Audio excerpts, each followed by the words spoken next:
concrete walls. There's a place for us where we could go, where we could be alone. Between city lights, we don't have to hide. I wanna go, do you wanna follow? There's something in the air, I can't explain it, but it's there. Ain't nobody gonna find us in our secret love affair. I don't wanna have to hide no more, it shouldn't be unfair. I wanna go, and I wanna know, do you wanna follow? Baby, do you wanna follow? Come with me, do you wanna follow? Baby, can't you see that?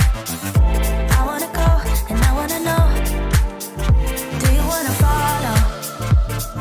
Baby, do you wanna follow? Come with me, do you wanna follow? Baby, can't you see that? I wanna go, and I wanna know, do you wanna follow? I can't understand why we can't hold hands, but they don't know what we have is real love. Aren't you sick and tired of having to hide? I know a place, do you wanna follow? There's something in the air, I can't explain it, but it's there. Ain't nobody gonna find us in our secret love affair. I don't wanna have to hide no more, it shouldn't be unfair. I wanna go, and I wanna know, do you wanna follow? Baby, do you wanna follow? Come with me, do you wanna follow? Baby, can't you see that? I wanna go, and I wanna know, do you wanna follow?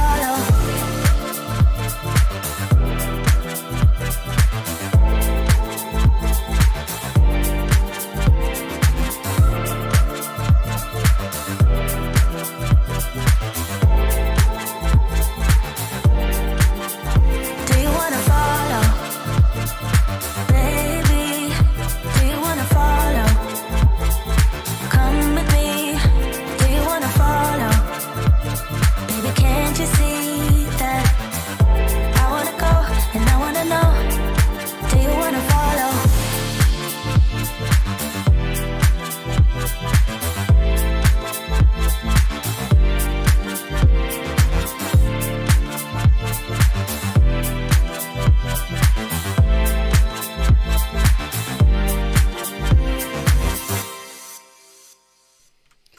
What's up, you guys? It's Sunday afternoon. I'm Joshua Bardwell. You know what time it is. It's time to learn something. How you guys doing?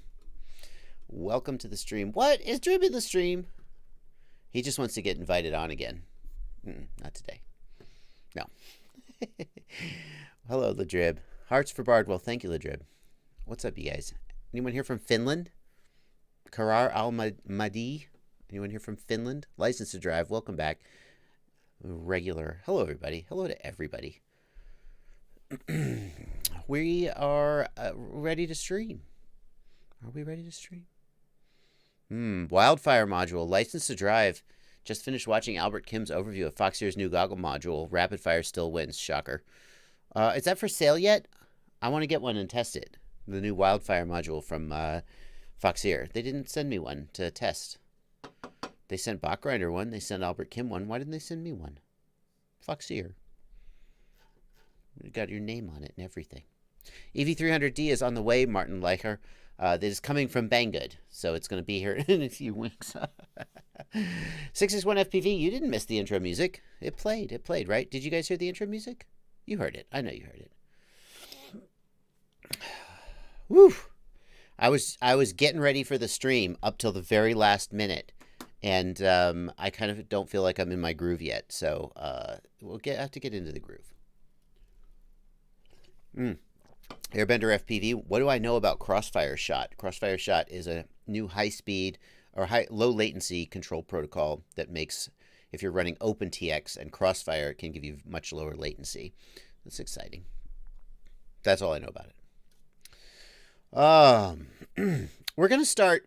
I'm going to take your questions. And by the way, in case you're new here, say hello. If it's your first stream, say hello, but let me bring you up to speed on what's going on here. This is my desktop right here. Well, actually, this is my desktop, and this is my other desktop, but this is my desktop. And what I got here is I got your questions here in the YouTube chat. I got your super chats here. If you want to make sure I get to your question, just hit that $sign right down here. There we go. Joe Crawford knows how to do it. Just hit that $sign right here. I try to answer as many of these questions as I can, but there's too many. I can't get them all. And so if you want to make sure I get it, hit that $sign, throw a couple bucks at me, help support the stream. And of course, over here on the left, hello, patrons. Simon Saucy is locked out of his house right now. David Skadoosh is in China. Oops, that was a mistake. David Skadoosh is trying not to get coronavirus in China. Whoops. And these guys are all my patrons over here on my Discord server. I'll be taking questions from all of you equally. Prophet, first stream, Prophet, welcome. Welcome, my friend. 661FPV says, so Crossfire shot is even faster than the, already low latency Crossfire. So OpenTX and the radio, there's an issue that adds latency between the radio and the module. They're not synced up. And there's a whole lot of improvement. And for the record, like FrSky is another firmware similar to OpenTX, but not as popular. FrSky has had improvements on like S-bus latency for the longest time, but for whatever reason, the OpenTX devs don't seem to want to implement them. I don't know why.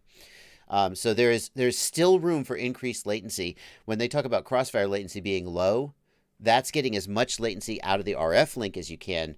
But between the radio and the module, there's still a lot of room for improvement. And that, I think, is what they're talking about. But we don't know. Will you ever try easy Wi-Fi broadcast? No. No. Raspberry Pi. I'm just so... I've read about easy Wi-Fi broadcast. I know what the range of a Wi-Fi signal is.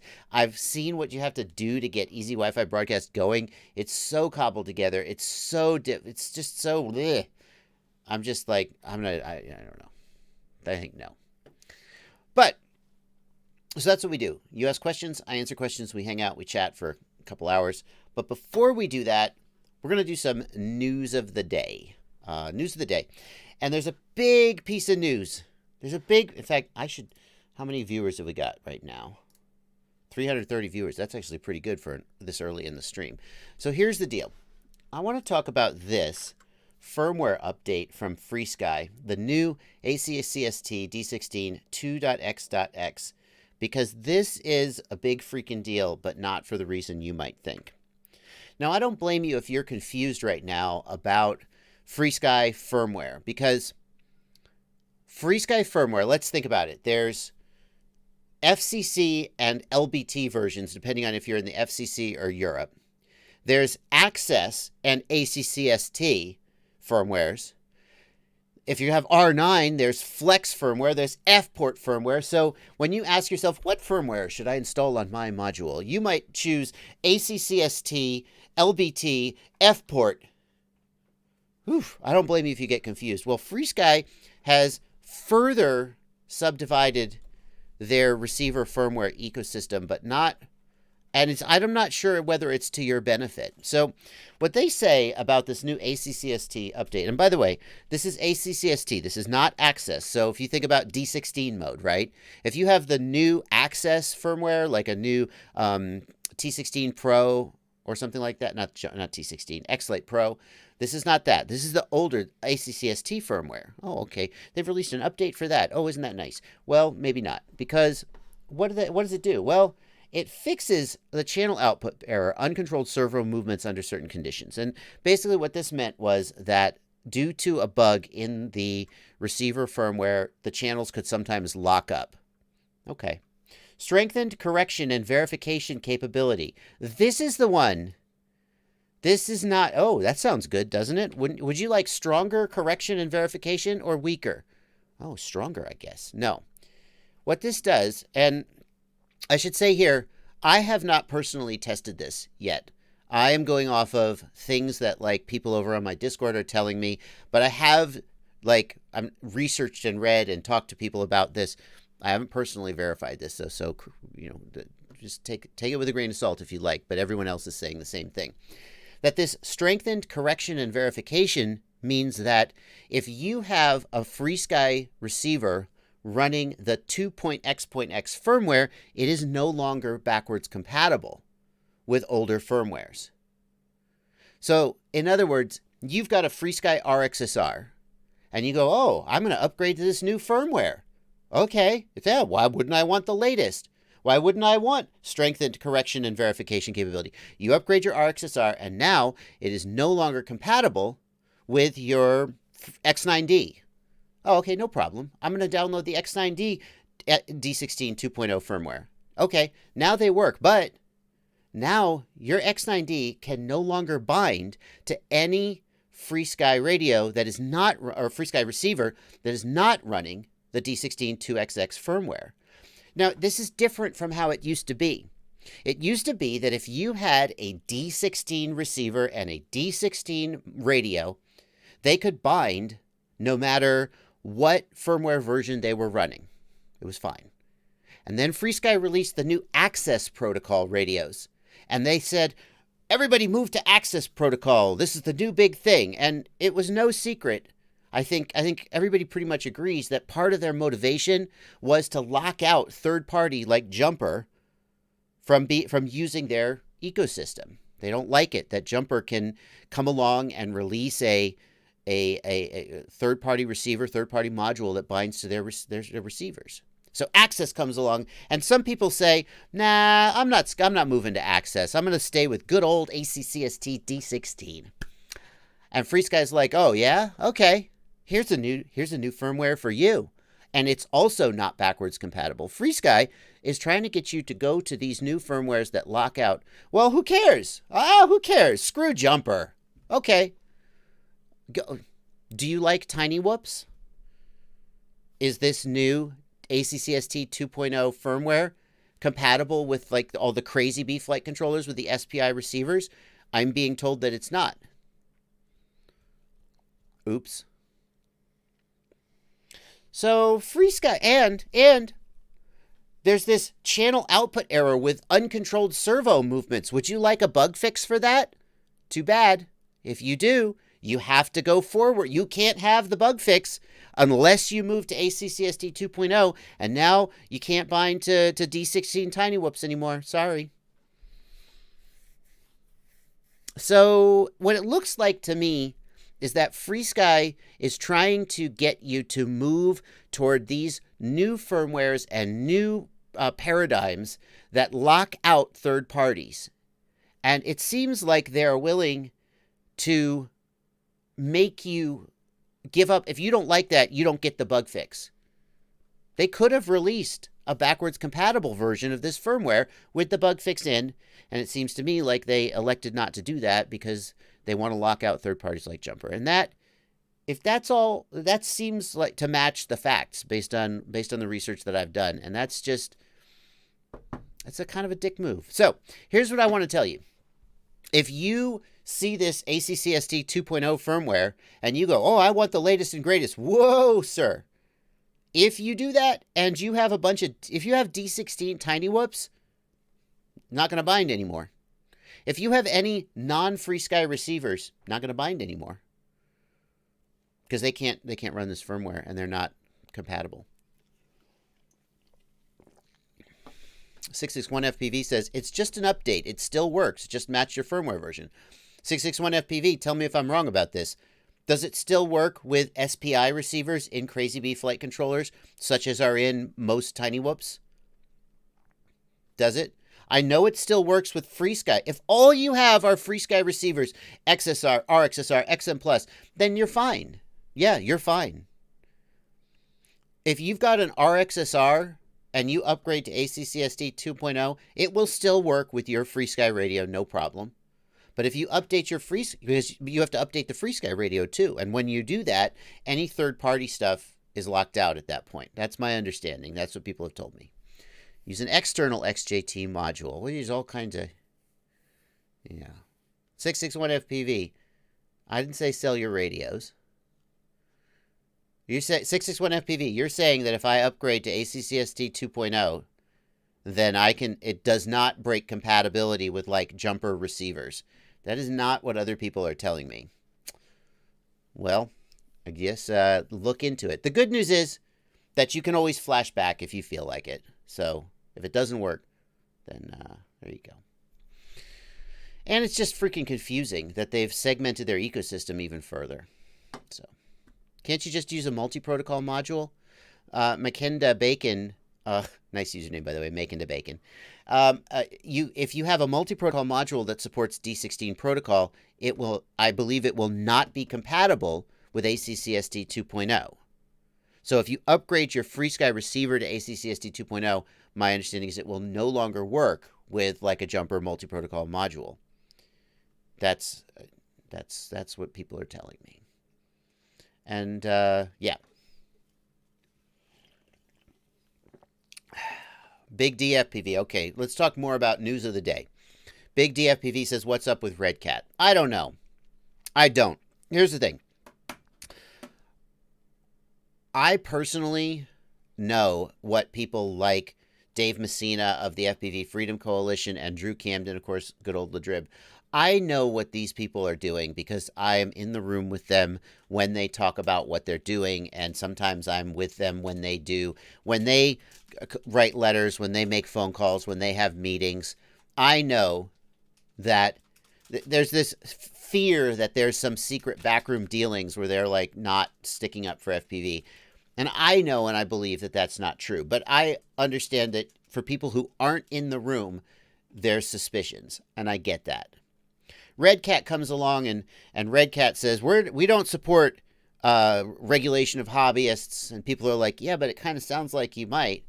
And they're like, no, really, we don't trust us. And people are like, well.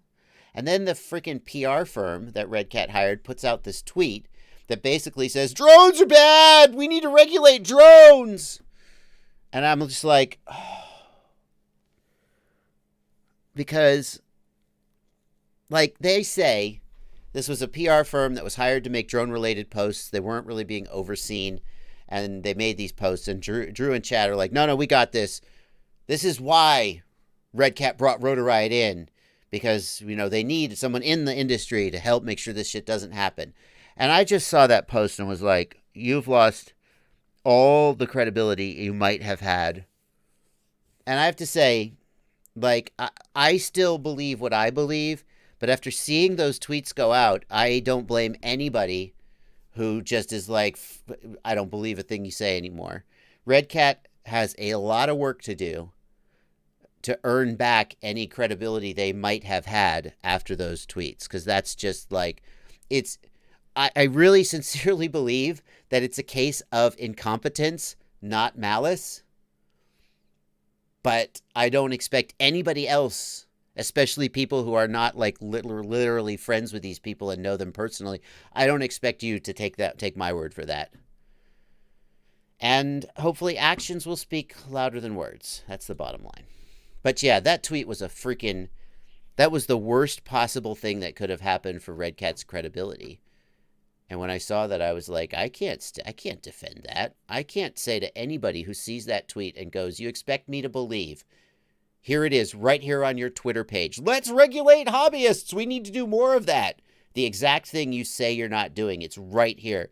And you're like, yeah, but that was just the PR firm got away from us. You shouldn't take that at face value. You should be very skeptical. There's no way to say otherwise. And the good news is, so Drew posted on the Rotor Riot Facebook group and said, yeah, I get it. That was a huge snafu, and I don't blame you. If you don't believe us going forward, we're just going to try and earn it. And I hope that they do. That's the bottom line. Okay. I hope, Chris Hugman, here's the thing. Should the PR firm have got, first of all, back up a second, Chris. Some people on the Rotor Riot Facebook group were like, you're telling me there's a PR firm out there that's running your Twitter feed and they're not running the tweets by you before they post them. I'm sorry if that seems preposterous to you. I have to tell you, as a professional social media YouTuber person, that is more common than you think. You hire a PR firm, The PR firm runs your social media. They make posts. Sometimes you also make personal posts that you make. But the thing is, you need 5 posts a day to your Instagram or 10 posts a day to your Instagram just to like keep it alive and hopping. And so they just go through the news and they're like, here's a news story, here's a news story. And they just make these generic sanitized posts. And the thing is, they're professionals. They're supposed to just be able to do that job without your oversight. That's why you hire them. So the idea that a PR firm was making posts to Red Cat's tweet without Red Cat seeing them, that's totally plausible to me. And then sometimes the PR firm F's up and then you have to go back and you go, no, but really that's your fault. Because when you hire the PR firm, they say, okay, what do you want us to tweet about? And if you just go drones, they're like, got it. And then they go tweet about drones. And you're like, no, okay, what we do is it's about regulating drones. Yeah, okay, got it. Regulating drones. Drones are scary. And you have to shape the message for the PR firm. And if you don't do that, then that's your fault. So I'm going to guess that this is a case where Red Cat just said, post about drones and, regulation and black box. And the PR firm was like, okay. So I don't know if they deserve to get fired. It was certainly someone deserves a huge slap for this, but it's whoever hired the PR firm and didn't give them enough directive. Or if they did give them directive, then the PR firm needs to get slapped. Anyway, that's my opinion about that. Okay, so that's news of the day. News of the day. We're going to get to some Q&A pretty soon. I just want to show you guys one more thing. Oh, hang on. So this I didn't mean, this isn't what I meant to show you. This is the Avant Quads. What is the new Avant Quads? What's it called? A little 2.5 inch. Is it the Kira? Avant Quad sent this to me, a little toothpick. And I was like not super excited about reviewing it. I mean, there's nothing wrong with it, but I was just like, okay, maybe I'll get to it. Alex Vanover was flying this, and he says it's amazing. So now I'm kind of excited to check it out. It's the Avant Quads Kira. You can check it out, but that's not actually why that was just sitting on my desk. What I want to show you is, look at this. Whee! I'm so proud. I got these CinnaWhoops on the desk behind me. Right here. We're working on, this is CinnaWhoop week on my channel.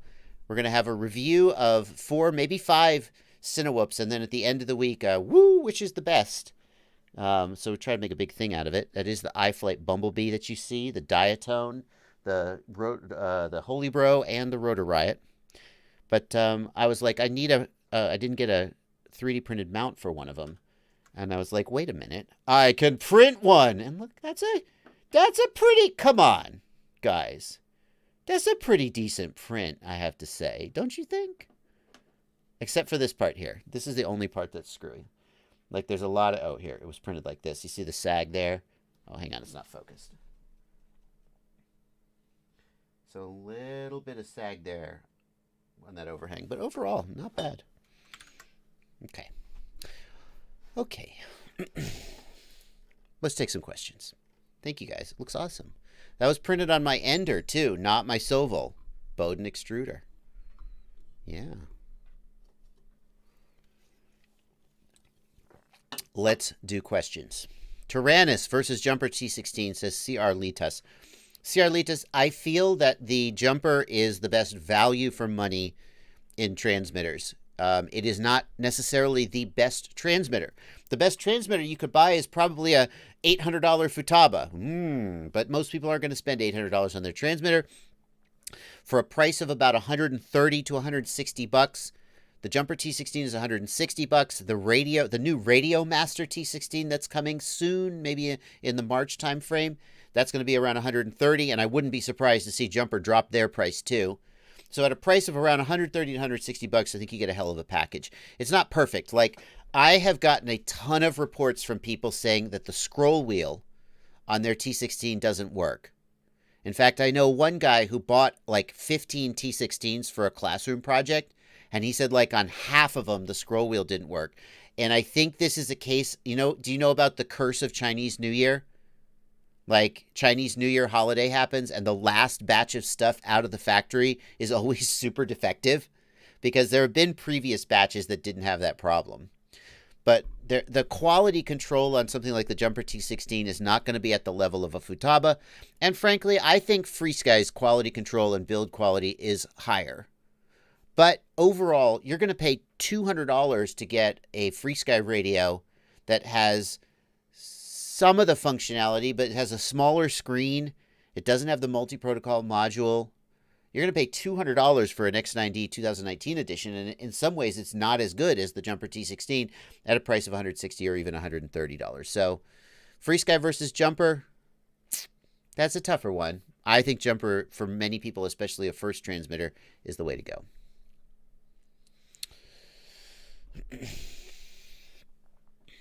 JESC 96 kilohertz versus 48 kilohertz. How much better does it need? That's a tough one. Dive, fly, fish. What people have, I haven't tested 96K, but what some people have told me is that 96K makes more of a difference on the very, very smallest motors like the 0802s, as opposed to the middling sized motors like the 1104s. Some people have said that 96K doesn't make as much difference on those bigger motors.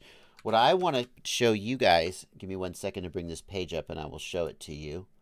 If you guys are interested in this micro, where the flip is it? No, not shortcuts. Where's my groups? I need my groups. Groups, you're in. More groups. I'm in too many groups, guys. No, there we go. Scroll wheel, work for me here. See more. Oh my God, are you for real? Most exciting live stream ever. I just joined this awesome group. It's in my own video. Hang on, I'll look it up in my own video. If you're interested in this topic about PWM frequency and micros, what you need to do is go check out the Micro Motor Test Lab Facebook group. It's a private group, but just join it. And he tests all these different props and all these different motors and shows the efficiency and the thrust. And so if you're wondering, does 96K make a difference? Well, it looks like this particular motor was only tested on 48K. But some of the tests he's done, nope. Well, okay, I'm not going to spend more of your time scrolling through these results. Some of the tests he's done, he's testing both 48K and 96K, and you can start to kind of see the difference on those and see where it makes a difference. 96K rather is more likely to cause desyncs though, so watch out for that. Lord Ask Moan Coben says, why don't you make a Discord server where the community can help each other? Well, I have a Discord server. Here it is. This is my Discord server. It is FPV Know-It-All. And it is open only to patrons, though. So my goal, like, if you look at the UAV Futures Discord server, there's thousands and thousands of people. It can be very hard to have a conversation just because there's so many people. So I try and keep it just a little exclusive. But $2 a month is the minimum for my Patreon, and you can join up. Avina says, is 285 euros a good price for only 5 times used HDO with antennas and 4 batteries, no receiver? So look, only 5 times used. Everybody selling something says, oh, I barely touched it. I just took it out of the box and kissed it one time on my baby's forehead.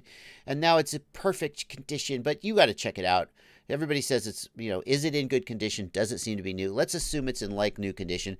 $285. They're new. A new HDO is running about $400, but ever since the HDO 2 came out, there are tons of new HDOs or good condition HDOs on the used market for around $300. I think 285 pounds or 285 euros, whichever it was, that feels like a decent price for a good condition HDO. You're still going to need to buy a module, but that seems about right to me.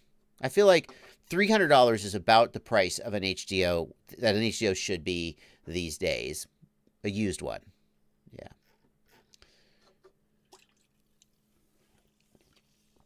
Tommy Ziegers, would running the DJI Air unit at 1,000 milliwatts cause any unforeseen issues? Tommy, the Air unit is rated to run at 700 milliwatts. However, as you know, you can unlock the 1,200 milliwatt mod. At that point, in theory, it could cause an issue, but I and other people I know have been doing it for months, and it hasn't caused any problems. If the Air unit does overheat, it just goes into low power mode. It should protect itself, so it should be okay. I wouldn't worry about it. Let's get some of these super chats out of the way real quick. We're up to 567 viewers. Thank you guys. This is a popular live stream. Joe Crawford, thanks for $5. I used your vids to build and configure my first non-whoop. Thanks, Tyro69. Tyro69 is a pretty solid budget self-build.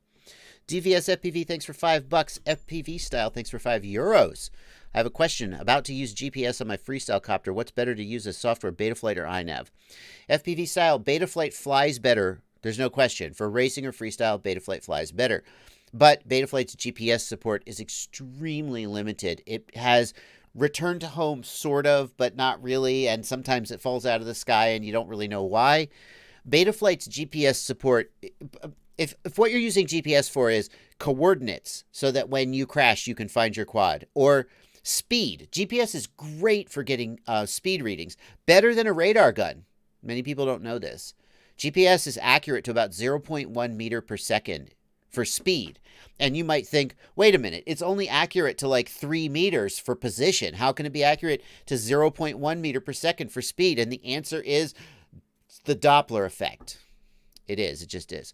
But if you're using Betaflight GPS for like return to home, basically you need to be in a situation where you're going to lose your quad anyway, and you're going to activate it, and hopefully it works. But if it doesn't work, you didn't make the situation any worse.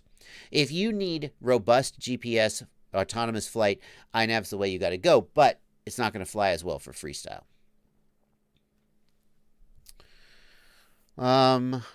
DVS FPV, thanks for $5 more. I have an AIO whoop board, flash JSC, and killed motor 1. I only see 2, 3, 4. DVS FPV, simply flashing JSC should not kill it. But, I mean, I guess anything's possible. I don't know what to tell you. If you flash and then you can't read it and you can't flash it anymore, I suppose it's dead. But I don't see how just flashing the JESC firmware would do that. Yeah. That doesn't mean it didn't happen, though. Simo Milakovic, thanks for 5 CHF. Thanks for your streams. Oh, thank you. Jack Russell FPV, thanks for £2. What motor KV choice for the Karman 4S 15 amp? I got it. Ooh, this video is coming soon. I want to share this with you guys on the live stream, though. I am going to share this with you guys. This is a spreadsheet. I didn't make it. I paid someone else to make it. I only say that because so many people in this hobby get a bad rap for taking advantage of people and not compensating them. And anytime somebody does something for me, I just like to let everybody know that I feel strongly that people deserve to be compensated for their time. Okay, here's the spreadsheet, though. I want to make sure that doesn't come off wrong.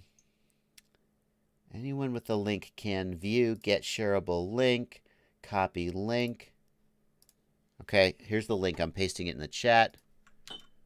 This is what you're looking at. So the question always comes up. How do you choose a motor, KV, and prop? So what I did was I took every single ready to fly and bind and fly quad that I could find. The spreadsheet is currently up to almost 200 entries. And what you can do is you can search based on if you want a 5-inch prop, if you want a particular motor size, if you're looking for a KV, take your parameters and search, right? And find another quad that has similar specs and look at what battery size, all-up weight, milliamp hour, and so forth it's using. And then just copy that. I'm going to be making a video about this soon, but I thought I would post it here in the live stream since there was a super chat about picking a motor. So what motor KV choice for the Karman 4S 15 amp? Well, let's just look up and find information about the Karman 4S 50 amp first. So this is the SkyStars Karman F411. Is it a 36 millimeter board or a 20 millimeter? So is it for micros? It's a 25 millimeter. What is that even? How does that mount? It's a 36 millimeter, isn't it? It's like an all-in-one. But it's only 15 amps. Woo, that's a tough. I'm not sure my spreadsheet can actually answer this one. because I don't think we have the amp rating in here. I don't think you could actually take an ESC and work backwards to a motor and prop. Well, here we go. We got to go back and we got to update the spreadsheet. What do you guys think?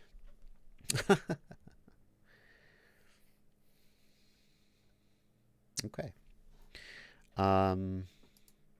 Raider FPV, thanks for $10. Long overdue. Thanks for all you do. Tom Jackson, thanks for $3. Thanks for all the quality content. Thank you, Tom. Lahin Ahmedov, thanks for $5. And Joe Tolley, thanks for £2. Should I return my T16 Pro and wait for the T16S? Yes, you should. And I hate to say that, but if you have a T16 that you purchased and right now it's new in box and the vendor will take it back, you should send it back. Because, oh man, vendors are so... Right now, Get FPV left the chat. Race Day Quads left the chat. No, wait, they don't sell the T16 because FrSky threatened them and they chickened out. So, here's the thing. The Radio Master T16 is coming. It has USB-C. It has built-in charging. That alone is it's a worthwhile upgrade. The Radio Master may have better gimbals. That remains to be seen.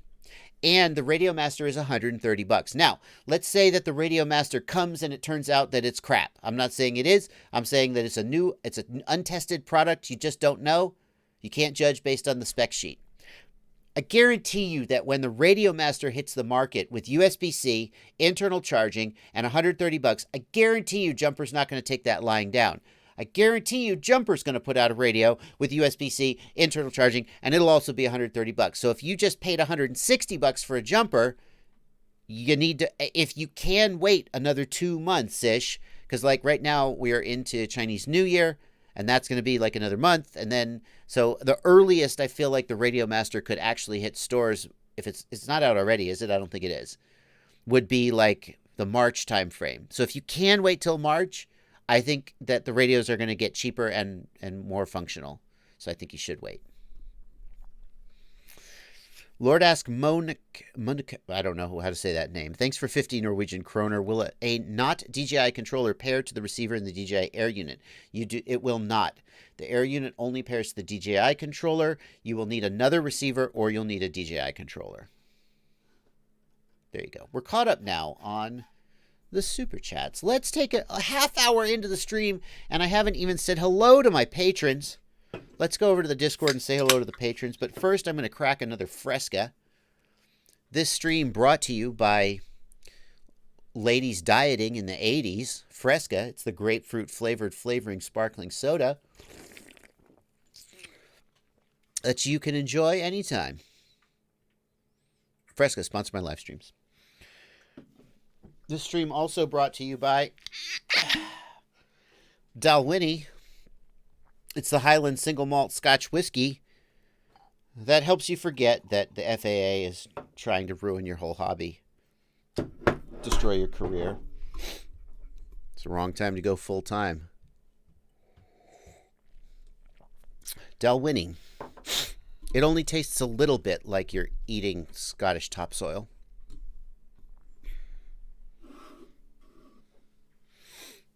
No, I wouldn't do that. Puffy Pack FPV, I have used the DJI controller that works with the Air unit. It's a good controller. It just doesn't bind to like Crossfire or anything else. It only binds to DJI. Sharp Pizza FPV in the Discord says, I have a friend that's interested in the hobby. I'm trying to steer him to start a 5-inch build. Which of your videos would you recommend to show off what 5-inch quads can do? I mean, I have a freestyle playlist that you could check out. I mean, there's just so much great content out there for FPV. I would say, Sharp Pizza, what video inspired you to love FPV? Share that with him, because your enthusiasm, if you will, translate better than like my video. It's FPV wants to know if I can add 6 and 7-inch data sets to that. Well, the thing is, it's FPV. So, damn it. Wrong. There we go. So this is based on ready to fly and bind to fly, because I wanted to get data that I knew was solid. Like, I could go to rotorbuilds.com and just start pulling data from those builds, but the problem is that maybe it's just a crappy combination and the guy who built it didn't know that. Why is this not? This needs to be left justified. Why? Is this one messed up? Oh, that hurts. Oh, that hurts. Hang on. What's going on here with this justification? Okay, thank you. Sorry, my OCD was very upset with me. There are a few 6 and 7 inch builds in here, though. So what I recommend you do, guys, is you click on this link. And here, I'll share the link one more time. And what you need to do is you click File. And, this is my spreadsheet. In the file, there will be Save a Local Copy or Save this to my drive. And what that'll do is it'll make a copy of it in your Google Drive that you can then tweak. And what you can then do is you can do data, create a filter. So, for example, once you've created a filter, you can go up to the top line here. And, for example, you could say prop diameter. I'm turning off all of these prop diameters. Oh, clear all. And I only want to see 6-inch props. Well, there's one. Oh, well, that's not very many. But you can filter it based on what you want to see. But I believe that you're going to have to make a local copy to do that. You can't edit mine because you screw it up for everybody. Okay. Redbeard the pilot says, HDLRC just put out a 35 amp F4 all-in-one single board stack, the Zeus 35. Do you think we'll see more AIOs coming out for the micro market? What are your thoughts on AIO versus multi-board stacks? HDLRC Zeus 35. Let's have a look at that. So this is the Zeus 35 all-in-one 6S F4 35 amp ESC. Sorry, now the FrSky and the Scotch are fighting in my stomach, and I'm burping. It's not a good look for a live stream. Sorry, guys. This is, at first glance, this seems like a great idea, but I am not a fan of it. If you are going to do something like this, it makes the most sense for micros, where you just need the most space you can get. And the smaller motors used on micros make smaller voltage spikes and put less demands on the ESCs. I would never use like on a 5-inch build, I would never use one of these because I'm so sure that the ESC is going to fry and I'm going to have to replace the whole freaking thing. I guess you could make the argument that at a price of $60, it's the same price as some ESCs. But 4-in-1 ESCs are already hard to make reliable. And when you take a 4-in-1 ESC and then you slap a flight controller on the same board, that doesn't make your job any easier. So, and HDLRC has, in my opinion, they have a history of really audacious designs. They were one of the first to put a video transmitter and a flight controller on the same board. But then sometimes they don't really 100% deliver on the quality. So like on paper, this looks good, but then you buy it and then maybe a week after you get it, an ESC pops and then that's a lot of soldering. So I'm not a huge fan of these. I would rather have my ESC and my flight controller be separate. But if the price is right and if it solves your problem, then maybe.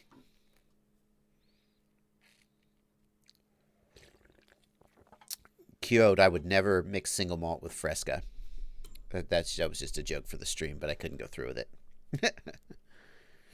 Popular Mechanic says, are you going to make a video on advice for how to post on the appropriate topics to highlight for responding to the FAA proposals? Is there a link to your calendar somewhere, or am I missing it? Good question. I am working on my video about what I think my response to the FAA will be and how you can form your response. However, there are a couple resources out there already that you should know about. And one of them is, so this one is from the Flight Test Community Association, and it is how to make a comment to the FAA. I watched this whole video, and that's saying a lot That's saying a lot coming from me. I very seldom finish a YouTube video anymore. But you should go, if you have the time and the interest, you should go watch this video. There's some very good advice in here. There is also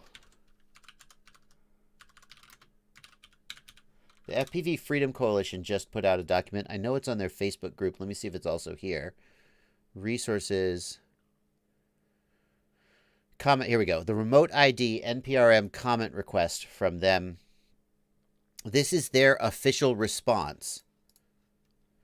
And you can read through this and sort of get a sense of what you might want to say. I want to say, let me say a couple things to you about this. Number one, it is critical that you leave a comment. Okay? There are people out there who are saying, whatever, our comments won't make a difference. I think you're right, but there are people out there who are saying, Bot Grinder, I'm looking at you, dude. Bot Grinder, no beef, dude, no beef, but like, this was just the last one. There are people saying, don't worry about it, bro. Just fly. We got 3 years. It'll be fine. I disagree. You need to leave a comment. There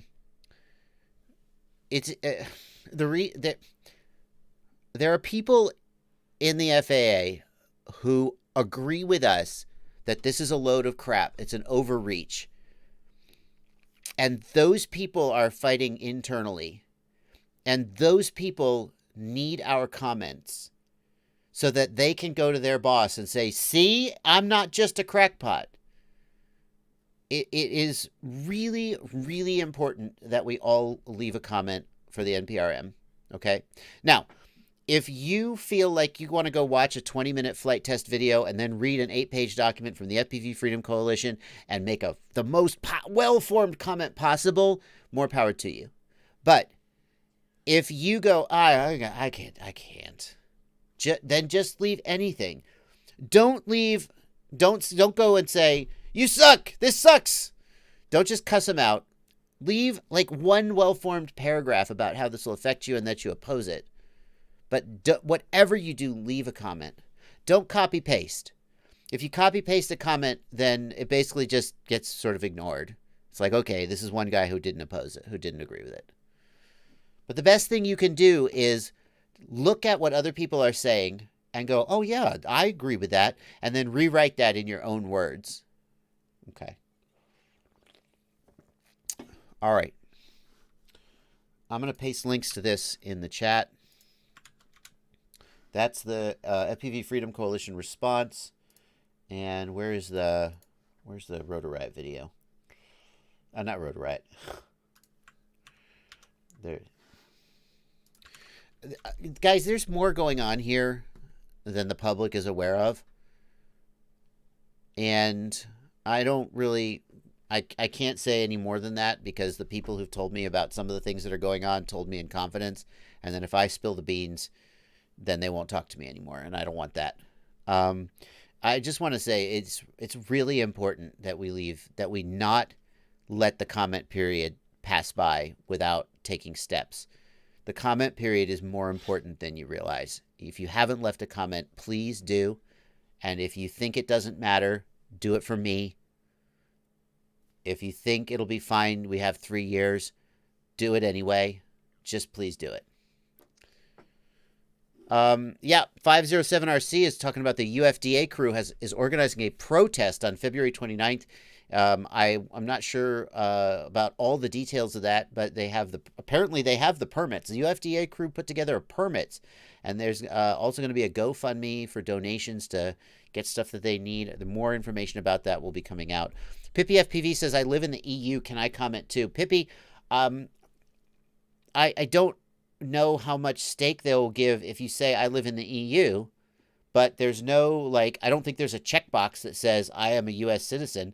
So if you choose to leave a comment, go for it. And don't think that this won't affect you because other people are watching.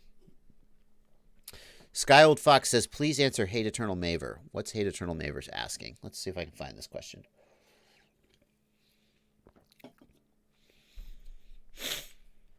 Should we also leave a comment if not from the U.S.?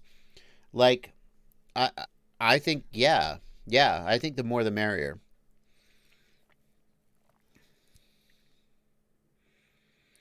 Because here's the thing. I think that the FAA truly did not realize how many of us out there would be affected by this. I think that's they're in a little bit of an echo chamber. I think the FAA doesn't realize how many teachers are out there building their own drones and would simply be unable to build 25 drones for kids in a STEM class if they had to have a certificate of compliance for each one or something like that. How many people out there are building foam airplanes out of freaking foam board? How does that even fit? You can't build a foam airplane out of foam board under the NPRM, under the remote ID rules. Not unless you're going to fly it only at an FRIA site, which is those are intended to disappear.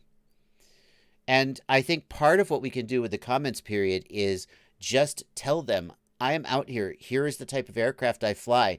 This will destroy my ability to participate in the hobby. But the best letters are definitely going to be, if you are a teacher who's doing this in a STEM program, oh my God, please write letters and talk about how this will affect you. If you are a veteran, and if you are a disabled, and I know you're out there, I'm not just like picking a stereotype. I get emails from people who say, I'm a disabled veteran, I have problems with mobility, I have problems with PTSD. Drones have, in some cases, people literally say that drones saved their life. If that's you, oh my God, write that in a comment and talk about how under the NPRM you would not be able to do what you do now. Because, I mean, that carries a lot of weight. It carries a lot of weight. Okay. Jove, I mean, like, if you don't tell them you're in the EU, then how will they know? Or just tell them you're in the EU and say this is a bad thing. No, you can leave a comment. Okay, let's get back on the track with questions and answers. Is the QX7 still a good beginner remote? Yeah, $100 for the QX7, good deal. I think you got to ask whether the X9 Lite is better for you. I like the form factor of the X9 Lite, which is also about the same price as the QX7, a little cheaper actually. The X9 Lite has the new access protocol, so some will see that as a plus, some will see that as a minus. But either the X9 Lite or the QX7 would be a great first radio at about a $90 or $100 price point.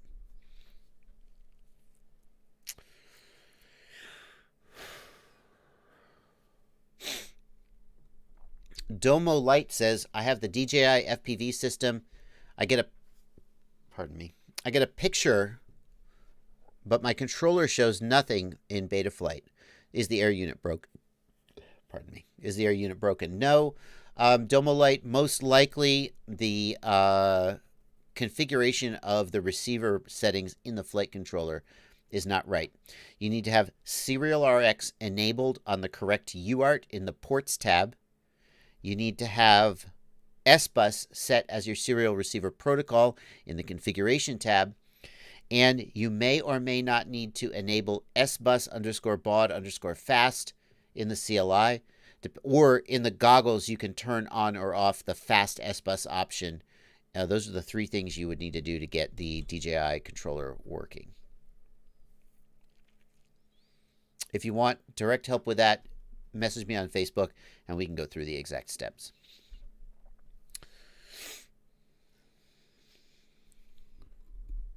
Can you get an Access QX7? Yeah, there's Chris E. Yeah, Chris E is pointing out you can get an Access capable QX7. There's a new QX7 coming out with an Access chipset in it. Jake H wants a Whoop to just play around his house and wants long battery life. What do you suggest?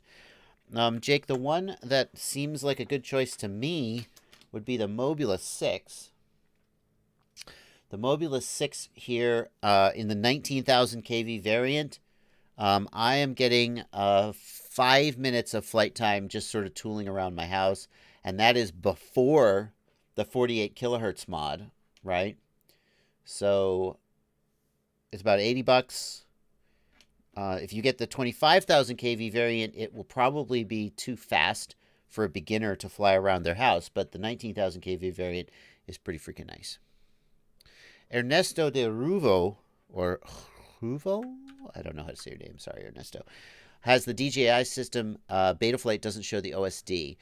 In the DJI system, in the display setting, you need to enable the custom OSD option before it will show the Betaflight OSD. License to Drive says the Mobula 6 is awesome, but make sure you do a CLI dump and save it because it can lose all the Betaflight settings if you fly it with too low of a battery. That is true, License to Drive. That is a bug that other people have reported to me, that if you run the battery too low, it loses its settings. How is that even possible? I don't know. I want to show you guys another resource that I've started creating. I've started, this is Pastebin. You may be familiar with Pastebin. And I have a Pastebin here, which you can go to. And I have started putting default configs for every quad that comes through my hands. So if you lose the Mobula 6 config, you can go to pastebin.com/u/Joshua Bardwell, and boom, here's the default config. And the more of these I get, the more I'll put up, and eventually have a nice resource that you guys can refer to.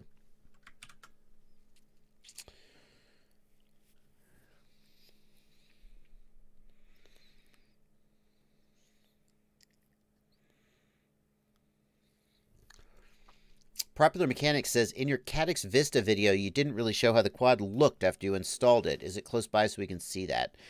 Yeah, I can show you that. Hang on one second. There it is.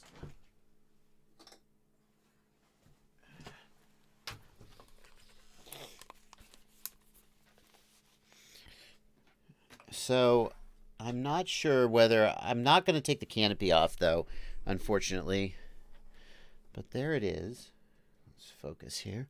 You can get a sense of what's going on anyway. This is the Beta FPV 95X HD. The Vista is in there on the stack, as you can see. And the camera is not mounted incorrectly. This canopy was originally made for a different Caddx camera, and they're just kind of slapping the Vista in there. And I gotta tell you, I'm not sure if I'm going to do a full review of this quad, but this is really just a retrofit. This was originally designed for like a Caddx or Tarsier, or I don't know what it was designed for. But like, for example, you can see they got these spacers right here to raise the canopy up so it doesn't touch, so the Vista doesn't touch the flight controller. The whole thing is kind of fiddly and kind of slapdash, and I think Beta was just in a hurry to get a quad out that had the Vista in it. It flies pretty good, don't get me wrong, but like as I was building the whole thing, I was like, oh my god, I'm going to lose this spacer.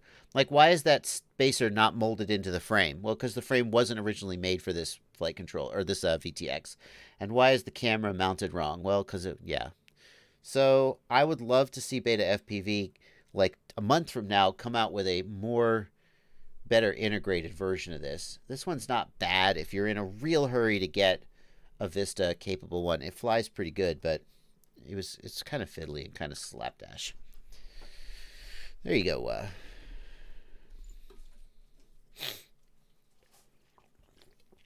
Sure thing, Popular Mechanics. All right. Urinate. Did I touch any more on the Vista heating issues? Here's the thing about the Vista heating issue. I never had a problem with the Vista overheating in terms of its function, except for the fact that when you disarm, it would go into low power mode. And other people have told me that that's not actually because it was overheating, that just when you disarm it, it goes into low power mode automatically to prevent it from overheating. That's kind of annoying, but I guess it's not like a huge deal breaker. I never actually had it overheat like when I was using it. I just was confused about the fact that it kept going into low power mode every time I disarmed. But maybe that's just... And I turned off I turned off overheat protection, and then it worked fine. So heating is an issue, and it's more of an issue on the Vista than it is on the Air unit. Bear in mind, it was literally 32 degrees Fahrenheit, 0 degrees for those of you in the whole rest of the world. It was literally freezing. So this was as favorable a condition as you can imagine. If you're somewhere like where it's super hot, you're going to have more of an issue. But maybe it's not an issue.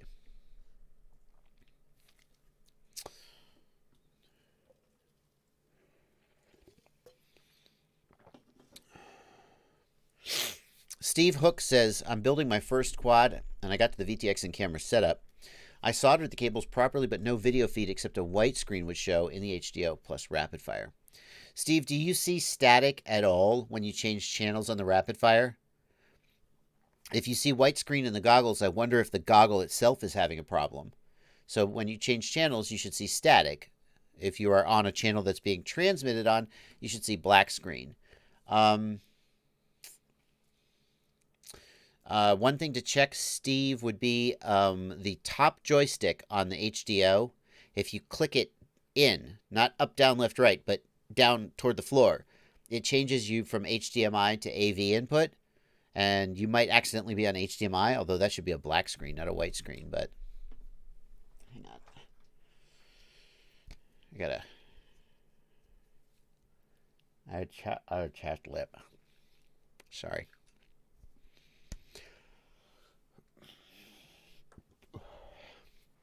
Yeah, Fellstar says with the Vista, if you disarm far away, bye-bye, quad. That's valid.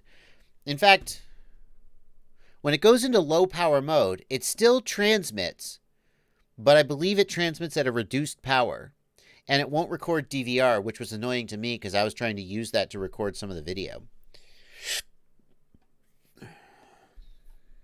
But the controller still works.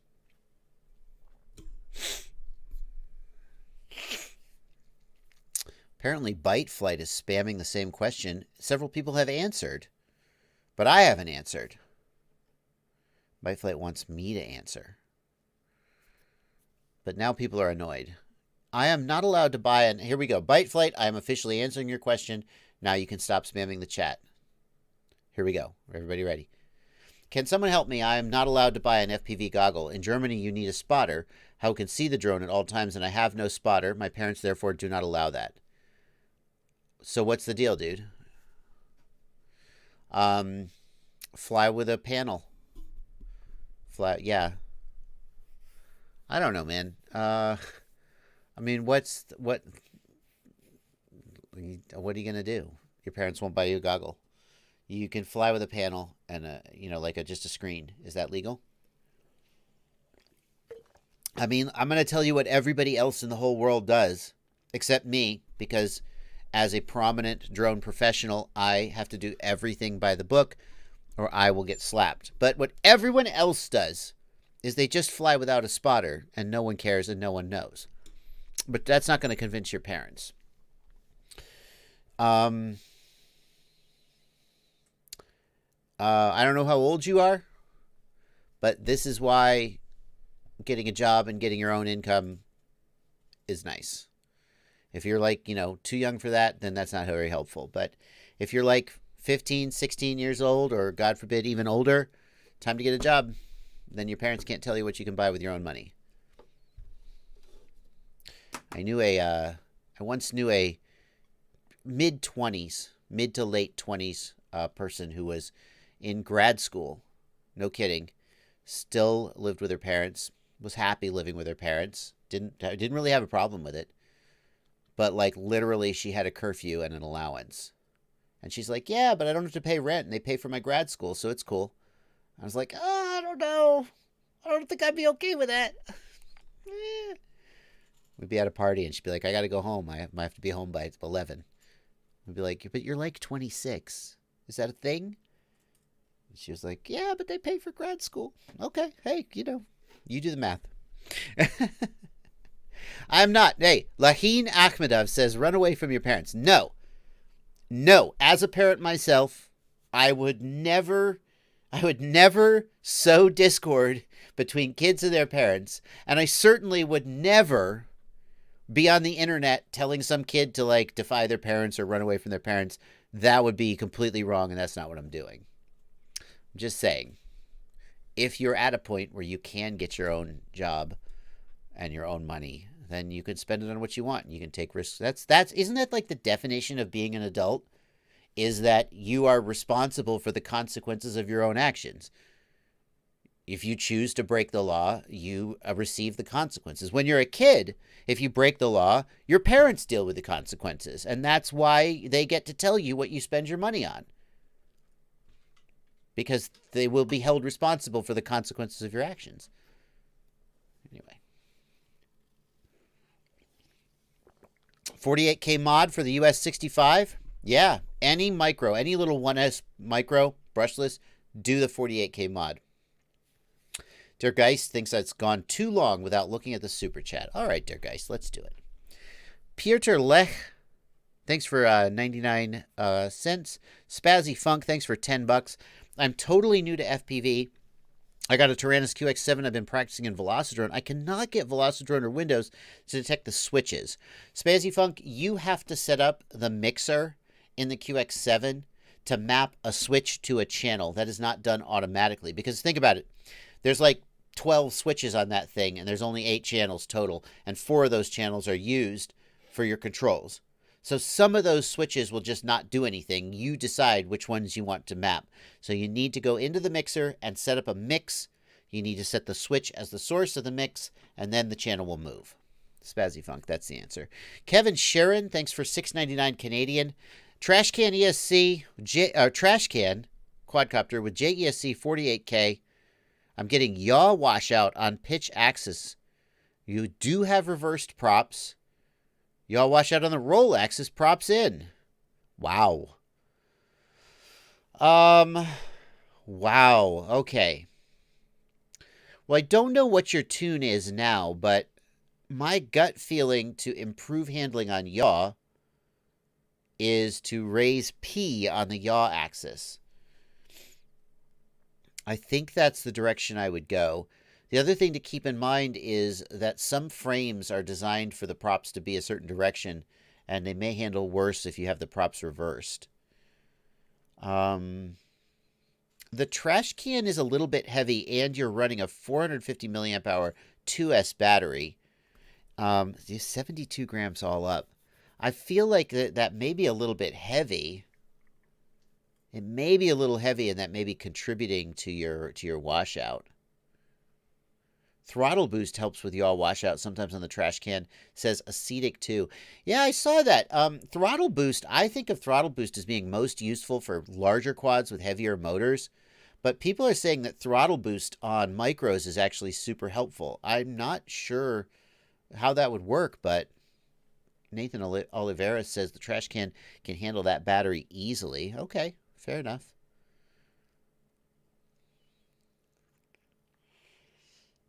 Quentin Campbell says, well, no, let me finish the super chats. Super Tyraz, 5 Norwegian kroner. Keep it up. Okay.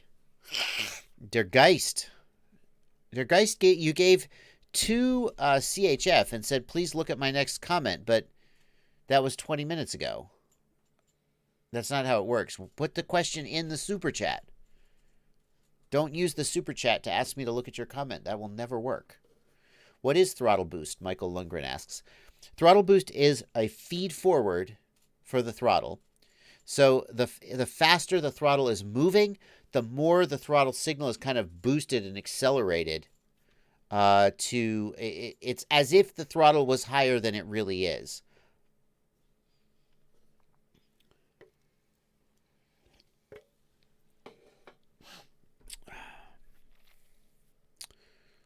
Der Geist, I'm looking for your comment. I hope I get it. Matthias Weissteiner, thanks for 237 euros. Just want to say thank you. Thank you, Matthias. Quad Forsaken FPV, $5. All hail to the Quadfather. I appreciate that, but it's well known that Sharpoo is actually the Quadfather. I appreciate that moniker, but I have to acknowledge Sharpoo is the true Quadfather. Sibo Milakovic, thanks for 2 CHF. Should I wait for the new T-Motor F60 Pro 4 or 3? I mean, what does the new T-Motor F60 Pro 4 bring to the table that the 3 doesn't have? I feel like the F60 is pretty robust and pretty refined at this point. Is it going to get like radically better? Let's see what it's got what it brings to the table. It's lighter. Yeah, I saw this in Lexi's video, My on High. They've done some things to remove weight. EasyO bearings, that's pretty much the best bearings.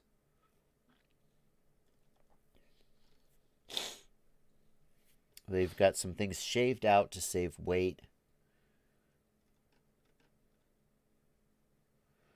9% less weight. That's pretty substantial, honestly.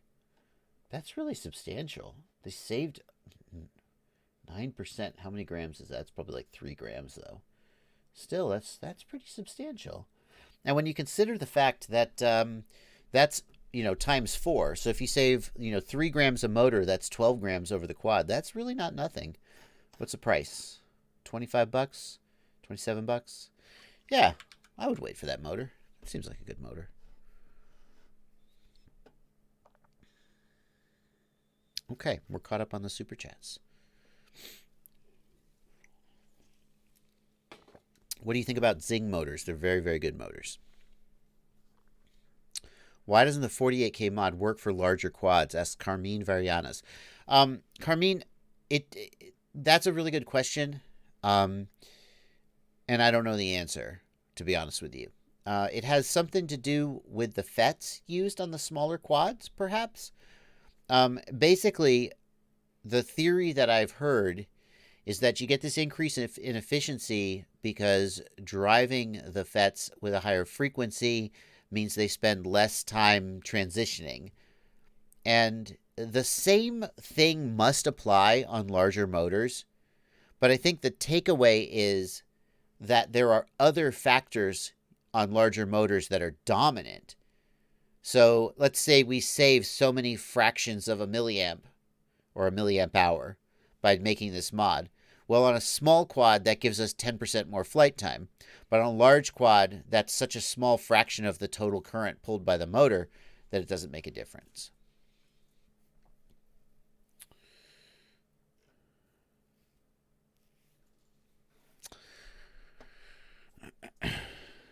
Popular Mechanics says in the Discord, do you think it would be in the best interest of companies like Immersion RC and Fat Shark to be developing a module for the docking port on Fat Sharks to receive HD? I mean, sure, that would be great. It would be great also if they developed, we could all just pie in the sky these things. That would be wonderful. But actually doing it is a challenge. And it's a challenge that so far they have not met. 673 viewers in the chat. 600 is a pretty good day. 700 is an amazing day. Matthias Weisteiner, I'm currently on 4S thinking about the switch to 6S. Would it be a good idea, or will there be 8S coming soon? I have not seen any indication that there's a widespread move to 8S coming soon. Like, even racers who are trying to get the most performance, none of them are running 8S. They're all running 6S. So I feel like 6S, 4S is still solid. 6S is going to be here for a while. And 6S seems to be where they draw the line. I wonder if, like, the FETs that we're buying, or for some other reason, there's a practical limitation on the equipment that's available to us. John Solo says, do you use plastic balance lead covers on your batteries? I do not.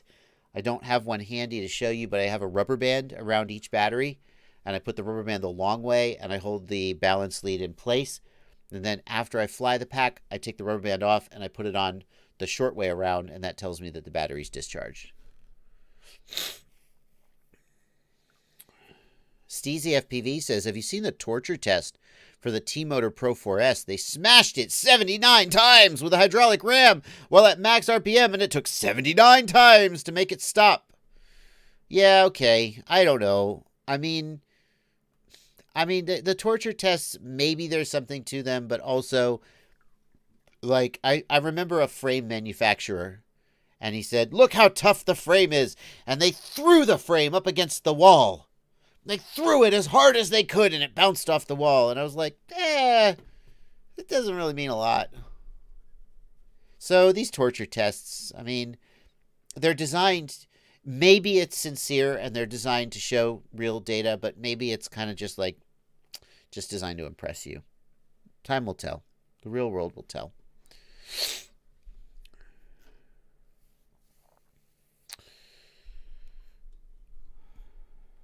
Guten Tag, Bardwell says, Victor, I got a pretty big head and a pretty wide IPD. Wow.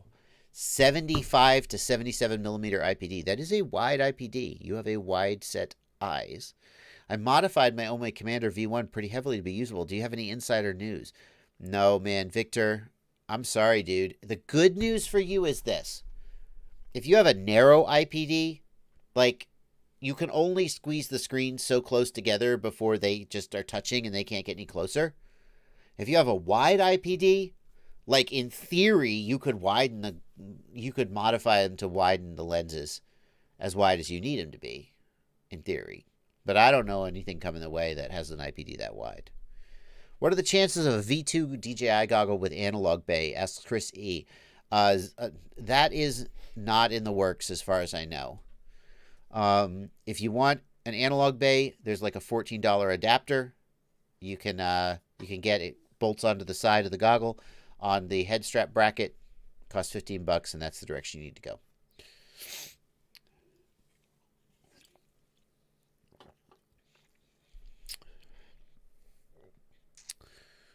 Which analog FPV camera would you recommend right now? Asks Der Geist. I finally got your question. I destroyed my camera and need to buy a new one today. The Caddx Ratel, Der Geist, I think, is one of the best value cameras right now. Since we're past the 1 hour mark, it certainly makes sense for me to mention my website, fpvknowitall.com. And since we're asking for product recommendations, fpvknowitall.com is the website where I put all my product recommendations. These are not the only good products out there. There are way too many good products for me to put all of them on one site, but that's kind of the point. Because when you go looking for, like, what camera should I get, and there's 57 great cameras, and you just don't just tell me, just pick one for me. That's what this website is. Ultimate FPV shopping list. We'll go to the FPV goggles, VTX, and cameras section, and we'll go to FPV cameras, and oh, I got to get this guy off of here. Wow, yeah, this has been discontinued. Foxeer Aero Micro is going away, sadly. So I've got cheapest worth having, my personal choice, the old standby. That's going to be going away too. Best image quality for the money is the Caddx Ratel. If I had to pick one camera to recommend to just like anybody, with a balance of image quality, build quality, and price, it would probably be the Caddx Ratel.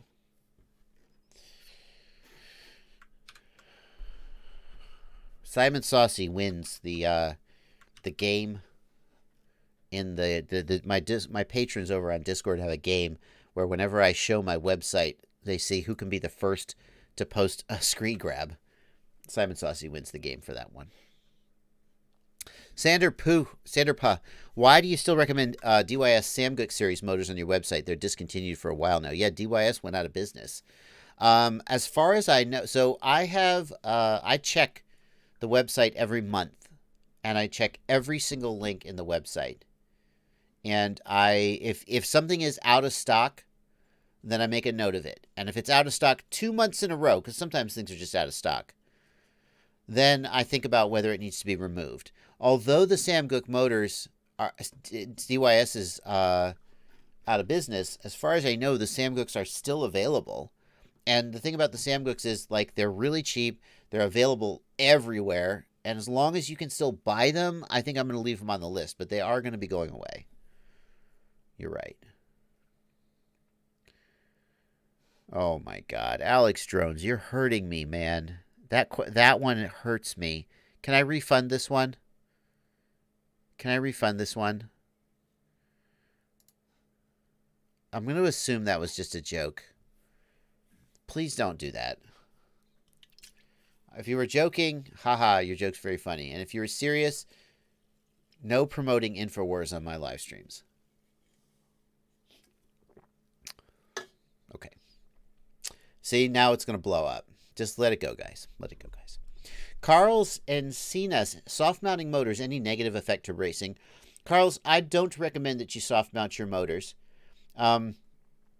back in the day when we didn't have as good a filtering, when our flight controllers maybe didn't have soft mounting as a standard thing, soft mounting motors is an effective way of dealing with vibration. But the firmware that we've got now, and every flight controller these days comes with a soft mounting solution. I don't think you should soft mount your motors. The problem is that if you tighten the screws down to the point where they don't back out, then the soft mounting is you compress it so much the soft mounting is pointless. And if you don't tighten them down, then the screws can back out, and that's bad. And for racing, that's really bad. OBS Quad FPV says, can you build an octocopter with 4 inverted motors on the bottom and only 4 ESCs? I'm thinking about that. Yeah, you can. Basically, you'd have one up-facing motor and one down-facing motor, and the signal wire from that ESC. No, I take it back. I'm sorry. Sorry, guys. I had to think it through. No, each ESC can only drive one motor. A single ESC cannot drive 2 motors. That cannot work, because the ESC has to very precisely time its commutation cycle to the position of the bell. And those 2 motors are never going to be spinning at exactly the same RPM, which means that the commutation pulses are not going to sync up. It means that one motor, if you solder 2 motors to the same ESC, one of them will desync and just will not spin, and then you'll have a problem. So if you want to build an octo, you need 8 ESCs, period. However, you could do it with 4 motor outputs. If you mount one motor facing up and one motor facing down, they thrust the same direction, and they basically would act like the same motor. And even though together they would not both make the exact same amount of thrust, the PID controller will adjust them and will deal with it.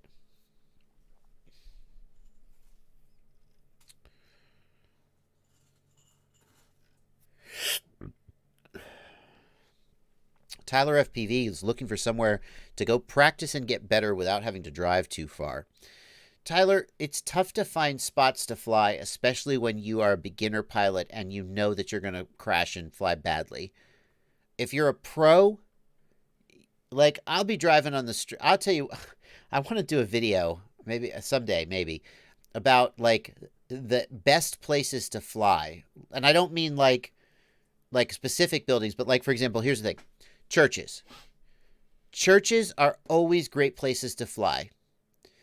Number one, they usually have interesting architecture, right? Churches are seldom just boring buildings. They oftentimes have some land nearby, maybe a cemetery. So there's some trees or something you could fly.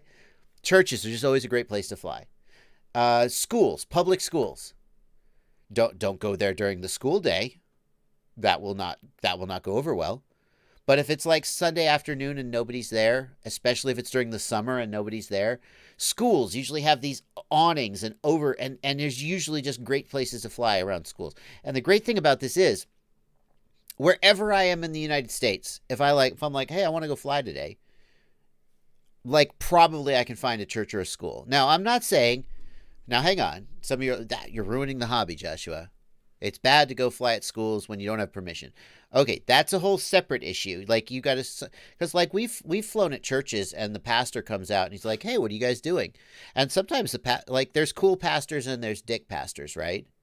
And more often than not, we get a cool pastor who's like, yeah, you guys are welcome to fly here. It's cool, right? Schools, usually you just get asked to leave if anybody finds you there. But then just go when no one's there and don't crash into anything and it'll all be fine. But if you don't feel confident that you're not going to crash and break a window, then you probably don't want to do any of that, right? You need to find, like, a big open soccer field or a park, and that's what I would suggest you do. Soccer field, the problem is you got to do it when nobody's there, because probably you don't want to be crashing into somebody. Check out MultiGP. Find a MultiGP chapter in your area. That's a great thing to do.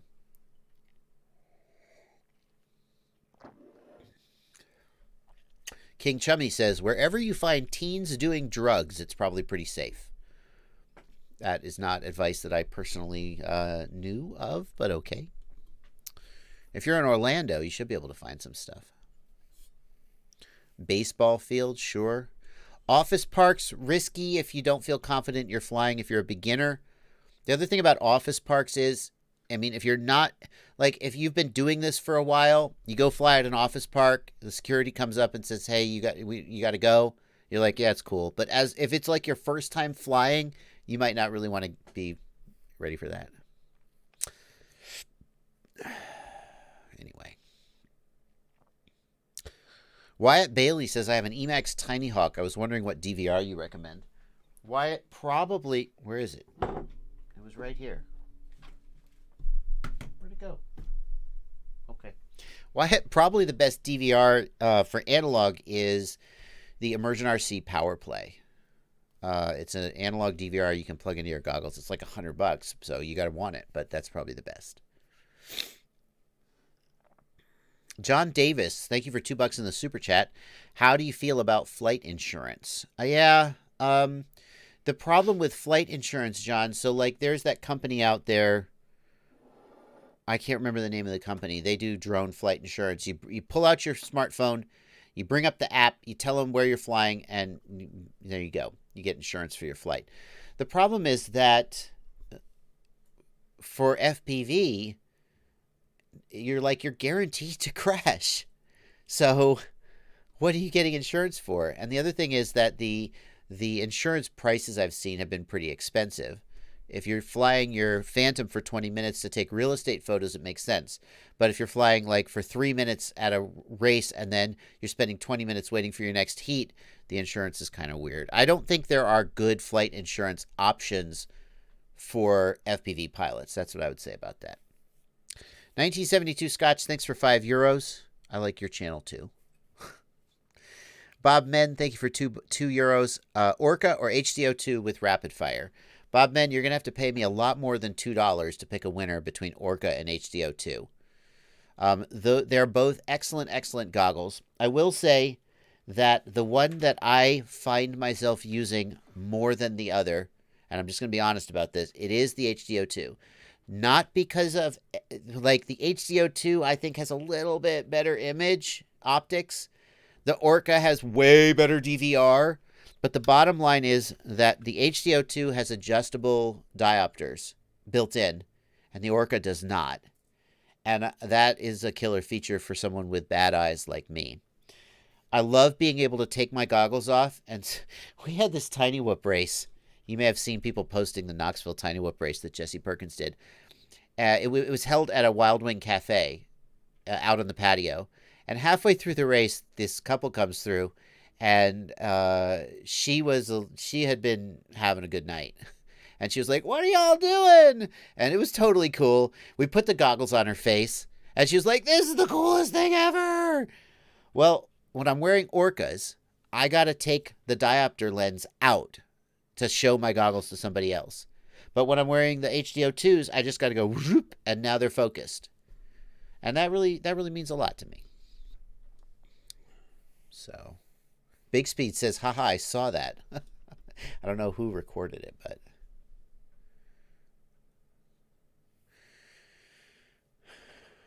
I agree with your innate. If you're spending $600 on goggles, you have to be considering DJI.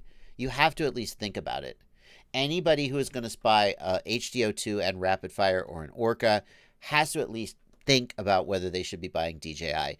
DJI is way more expensive when it comes to the air unit. But the goggles are on par, and they can do HD, and that's not nothing. Mike's campaigning in FPV says, I use personal liability insurance. I set the limit of payout to $10K. It costs $51 a year. Be careful, Mike's Camping. You will want to double check with your insurance company whether they actually are covering your drone. It varies. Obviously, you may be covered. But some insurance companies just will not touch drones. They just are like, forget it. I tried to get insurance, not even flight insurance, just insurance on like my computer, my printer. And I was like, can I get insurance on my drones so that like if God forbid my house burns down, you'll pay me for all my drones that burned up in the fire. And they were like, nope. I was like, I'm not talking about like if I crash them. Just like if they're sitting on a bench and they burn up. Nope, they wouldn't cover them. So be careful. Just because you have personal liability insurance doesn't mean that there's not an exclusion in there for drones that would come in. You don't want to find out about that after you have an accident. The other thing is, I don't think $10,000 is nearly enough. $10,000 will cover you if you smash through a window or something. But if you crash your drone into a person, the sky's the limit on that. Says the guy who is flying without any insurance at all. So, clearly. Yeah. I had a scenario happen to me once. You ever have those scenarios where you're flying and then you go, oh shit, and then you go, I'm deleting that DVR right now. Nobody's ever going to see that flight. I had one of those flights. I had been flying at a park with some friends. There was a bunch of us. We had spotters watching out. Everything was fine. Everybody trickled away. It was me and one other guy, and he was like, okay, I'm out of here. And I tried to fly one more pack without a spotter. Dear FAA, this story is completely hypothetical and intended only for educational purposes. This is not intended as a literal depiction of anything that I did. I would never fly without a spotter. So anyway, hypothetically, I was flying without a spotter, and I did a split ass over this gazebo, and as I turned over and came down, there was a jogger. And it was pure luck that I didn't smash into her. It was just pure luck. Like, I just did not have enough time to react. And then, I changed my pants, and I was like, I'm never doing that again. But I thought, if I had smacked her in the head and she had gotten into a coma, like, that's just it. I'm just done. It was a real eye-opener. So if you have insurance, think about how much insurance you might need to have. That's all I'm saying.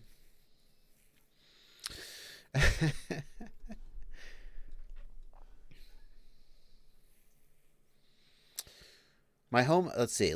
I got some people commenting on the Discord. My drones are covered in my home, says Loot Shoot. And Ian F. asks, your homeowner's insurance wouldn't cover a drone in your house? Well, my thinking was this. Homeowner's insurance has limits, right? Right? There's a certain maximum amount that they'll pay out. And the other thing is, I thought it might be possible that running a business out of your home, which is technically what I'm doing, that the insurance company might go, no. Look, if you're running a business out of your home and you have a bunch of inventory and then you have like a fire, we're not covering your business. That's homeowner's insurance, not business owner's insurance.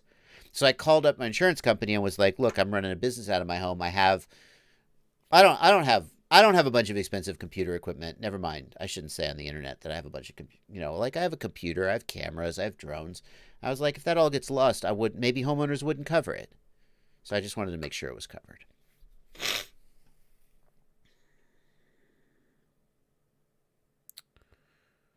Let's see here. Do you know when the new Jumper spin-off radio will be available? Asks Steve 3PO. Yeah, not until after Chinese New Year. I don't know for sure, but I'm thinking March. Me, Myself, and I says, any opinion on the X-Nova motors for quads? Heck yeah, X-Nova makes amazing motors, and in fact, Heads Up FPV just released his motor, and X-Nova is manufacturing it, and it's a pretty good freaking motor. So if you're looking for I think it's a 2207.5. If you're looking for a racing motor, definitely check that out.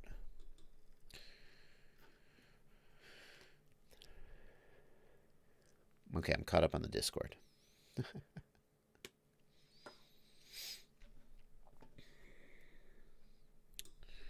Connor Wild says, I used to fly quite often. I'm getting back into it with friends. Would you suggest I rebuild my 5-inch or my 3-inch? I like the 3-inch for portability and power to weight. Connor, if you love the 3-inch, go ahead and rebuild it. I will say a lot has changed in even just a year or two. If you have a 2-year-old 5-inch and a 2-year-old 3-inch, my honest suggestion would be to put them on the shelf and look at them reverently and just build something new. Because quads today fly so much better than quads even from like 2 years ago. Depends on how long you've been out of it. If you've only been out of it 6 months, then go for it. Popular Mechanics says, question on the new VTX tables and Lua scripts. I just did the update to Betaflight 4.1. Now my Tyrannus Lua script can't seem to communicate with the VTX. Do I also need to update my Lua? Yeah, you do. Popular Mechanics, there is a relationship between OpenTX and the Lua script. So when you update OpenTX, you also need to update the Lua script, but there is also sometimes a relationship between the Lua script and Betaflight. So sometimes if you update OpenTX and the Lua script, but you're on an old version of Betaflight, then it doesn't work. The good news is you're on Betaflight 4.1. You should be on OpenTX 234 or whatever the latest is, and then go get the latest Lua script, and hopefully it will work fine. I know. There you go. Sorry, guys. I know it's tough. There's so many messages going by. If you're trying to ask me a question and I'm not getting to it because it's just there's so many messages going by, you can always DM me. You can DM me on Discord if you're on my Discord server. You can message me on Facebook. You can even email me. I want to answer your questions, but at least within the constraints of the live stream, it's tough to answer them all. It's impossible. Let's catch up here. Do FPV says, I've recently built a CinnaWhoop and the motors are getting really hot. What settings should I try changing, or is it okay? I mean, the motors shouldn't get super hot. So let's talk about hot motors. Whenever you have hot motors, there's two possibilities for what could be causing it. A mechanical problem or a tuning related problem. A mechanical problem means like you're overpropping the motor. What does overpropping mean? Overpropping means that you have too big of a prop or you're running the motor at too high of an RPM. So if we're talking about 4S and 5-inch props. If you take a 4S battery and a 5-inch prop and a 3300 kV motor, that's way too high a kV for that voltage and that prop size. And it's going to get super hot just because it's just trying to do more work than it should. So an easy way to tell if you're overpropping your motor is just to look at what other people are doing and see if you're basically in line. If you've bought a 4S, a 4000 kV 1507 motor for 3 inches, and you're running it on 6S instead of 4S, that's a 4S motor, not a 6S motor, and it's going to be too high of an RPM on 6S. But you'll look at what other people are doing, and you'll say, oh, I see. So that's the first thing to check. Is your prop too large? Is your kV too high? Is your battery voltage too high? The other thing to check is look for mechanical problems. Like, this is a really common one, if your screws are too long, and your screws are going through the frame and touching the windings, that's going to cause hot motors. You can test for that with a multimeter by testing for continuity between the screw and the motor wire. The final thing you can do to rule out hot mechanical problems is leave your props on. I can't believe I'm telling you to do this. You leave your props on and you spin the motor from the motors tab of Betaflight. You know how it makes you say, I understand the risks, my props are off? Well, you lie.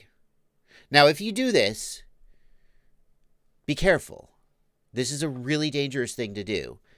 If the quad gets away from you, it will cut the crap out of you. So strap the quad down, put a brick on top of it, whatever you got to do. But whatever you do, don't cut your hand up and then send me a freaking picture of it because I don't need to see that crap. So here's the thing, though. If you spin the motors from the motors tab, the PID loop is not active. The gyro is not active. It's just spinning the motor.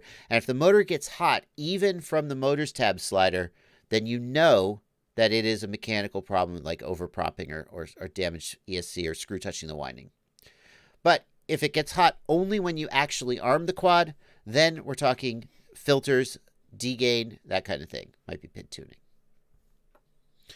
Quadrophenia says use a light bulb smoke stopper if you leave the props on and spin the motors tab. Well, the problem with that, Quadrophenia, is that the light bulb will not let the motor spin. Now, that's a safety feature, but in this case, you want to spin the motor to see if the motor is overpropped. And so you're intentionally going to do something to restrain the quad and then spin the motor at like 3/4 throttle. And if it gets hot from there, then you know it's overpropped or something.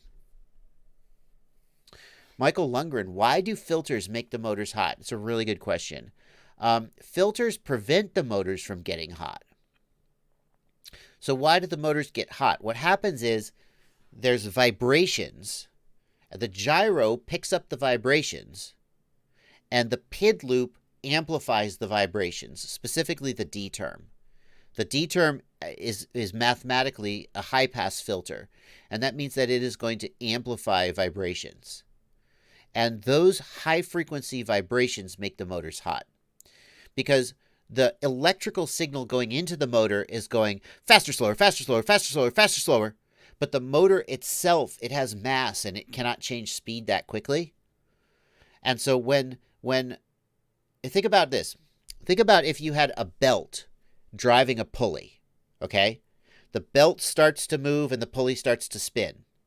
Now think about if the pulley was jammed up and the belt was going faster, slower, faster, slower, faster, slower. You get friction, right? The belt would rub against the pulley and you get friction. That's essentially what's happening when you feed a high-frequency signal into your motors, and the motor gets hot. Well, filtering gets rid of those high-frequency signals and keeps the motors safe.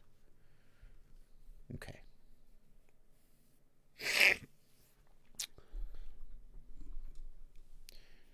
Sander Poo wants to know, how can manufacturers make LiPos with a higher C rating? What makes a LiPo have a high C rating? Sander, there's two things. I should say I am not an expert on LiPo construction, so take this with a big grain of salt. But there's two basic things that affect a LiPo C rating. One is the structure of the LiPo, like the thickness of the layers, and the size of the, the other is the chemistry. There are things they can do in the chemistry that allow the LiPo to discharge faster without taking damage. That's all I got. I don't know more than that.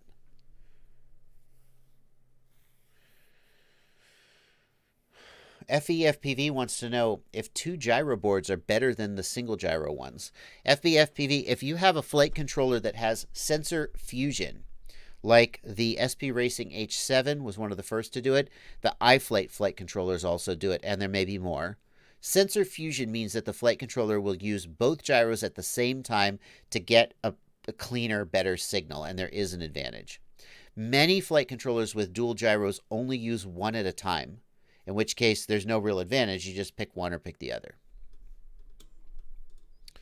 Conrad S. wants to know if I will help how to make the 48K mod for the US 65. Conrad, I already made that, though. There's nothing specific to the US 65, right? It just runs BLHeli-S, does it? So, Conrad, you just need this video. How to install BLHeli-S, or... No, shush, Joshua. You just need this video, and it's going to show you how to put JESC or Jazz Maverick firmware on your ESC. And then when you flash that firmware, you can choose.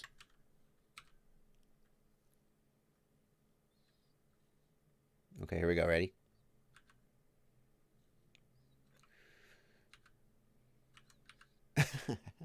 When you flash that firmware, you can choose what PWM frequency you want. So you can do that with any BLHeli-S. You don't need a tutorial specifically for the US 65. R. Nelson wants to know, what's better, EmuFlight or Betaflight? R. Nelson, that answer depends on a lot of factors. I like Betaflight. It has a lot more development resources going into it. However, EmuFlight has carved out a niche for itself. EmuFlight devs have taken some of the features from the Silverware firmware, and Silverware is a firmware specifically designed for micros. And EmuFlight has taken some of those features and implemented them. So the Project Mockingbird guys, the Project Mockingbird team that is making all these amazing PID tunes for micros, they are working with the EmuFlight devs. And there are some new, there's some people saying that the new Project Mockingbird tune with EmuFlight makes some of these quads like the Mobula 6 fly amazing. So that's pretty freaking exciting. And that, I think that's an interesting thing. So EmuFlight came out and they were like, well, we've got this filtering. And then some people were like, well, that filtering doesn't really make a difference. I don't know. But this is a case where EmuFlight can do something specific that the Betaflight devs aren't doing and carve out a niche for themselves. And I think that's really cool. Leftnut FPV, thank you for $2 in the super chat. PID sliders or just individually, what's better? LeftNut FPV, I think the cool thing about the PID sliders is that when I say to you, what are your PIDs? You could just say, I moved the PD slider. And I don't have to think, because if you say, well, my P gain's 45 on pitch and 37 on roll, and I'm like, what is it even?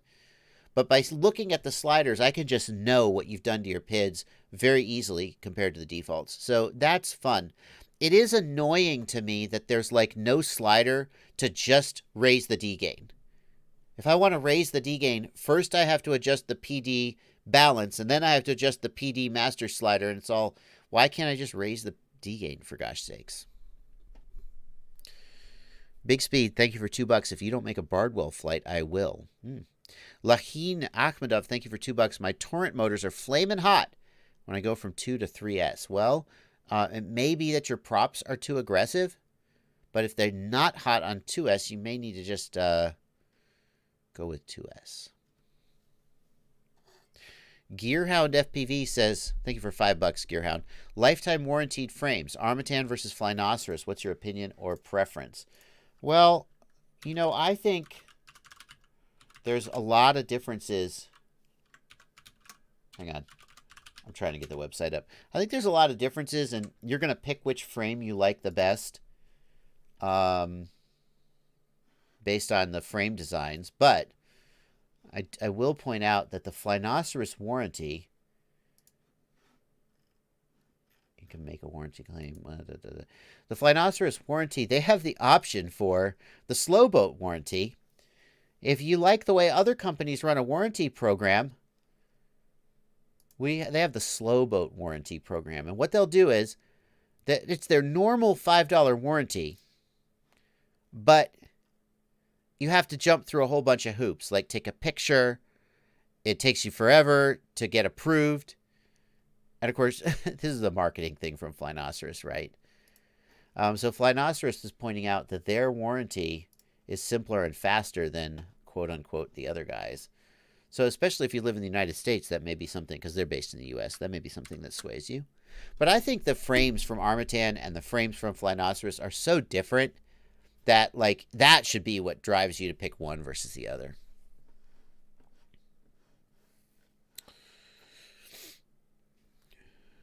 Elbro Dark says, my Blade Inductrix Pro rises very slowly. What can I do?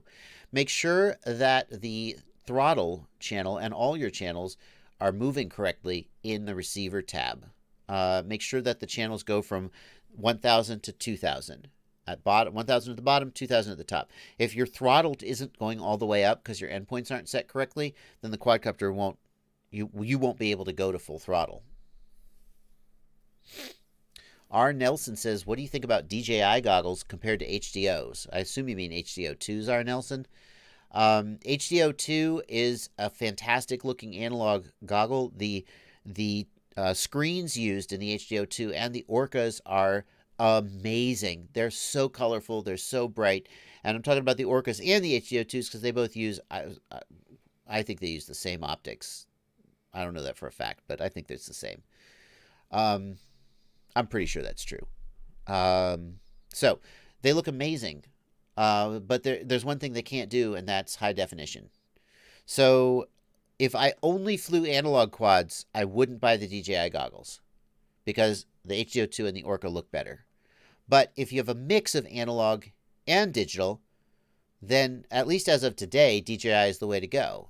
Because you can put an analog receiver on the DJI goggles and it works fine. They fixed the latency issues. The DVR is great. But you can't, at least as of today, put a digital unit in the Orcas or the DJIs. Or the HDOs, rather.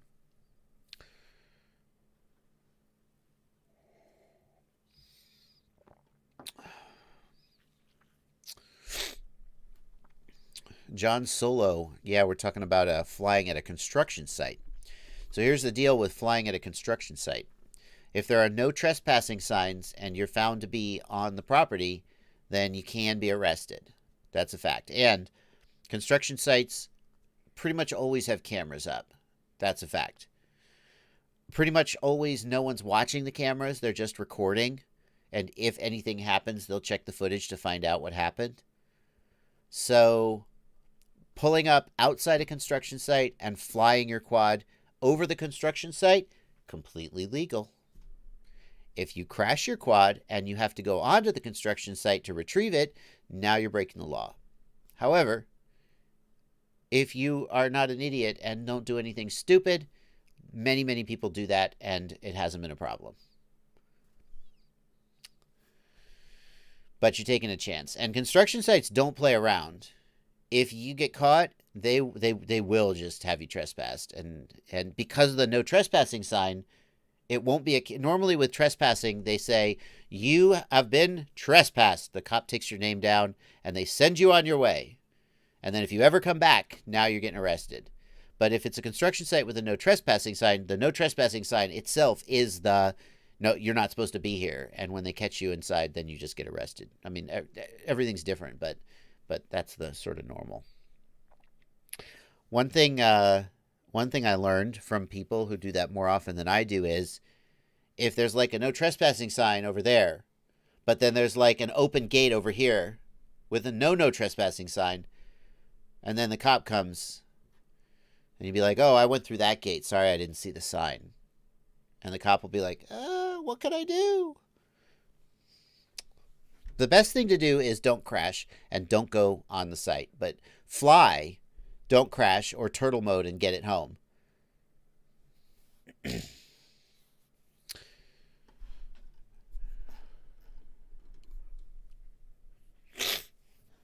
Let's see here. Sofa King FPV, thanks for $2. Left Nut FPV. Yeah, I got your question, Left Nut. Flying Buzzard wants to know, how does remote ID affect my career? Here's the thing. We don't know. I believe that even if remote ID goes through and is as bad as it could possibly be, I believe that some people will still be able to get and fly quads. Because, like, even if the FAA makes it illegal to build and fly your own quad, which my understanding is that is currently what the NPRM would do.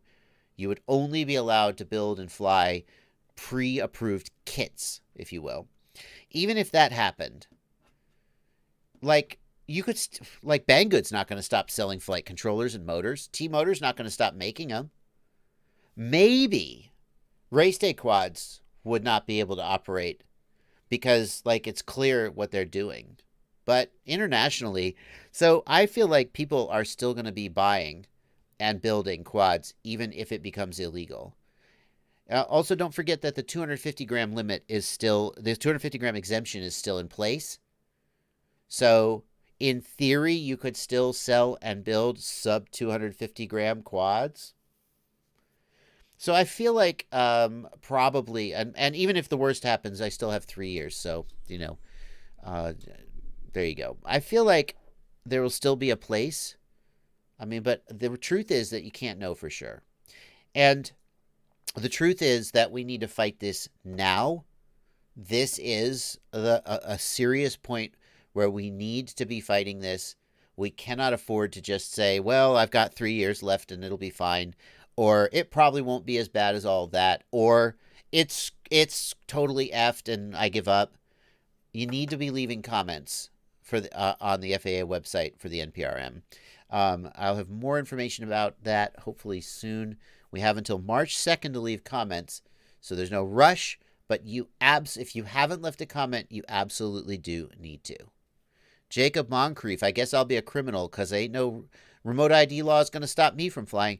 That may be true, Jacob Moncrief. I still do it as a personal favor to me if that's what it takes. Still, do a little bit of research, go to the FAA site, and leave a comment on the NPRM. Just do it.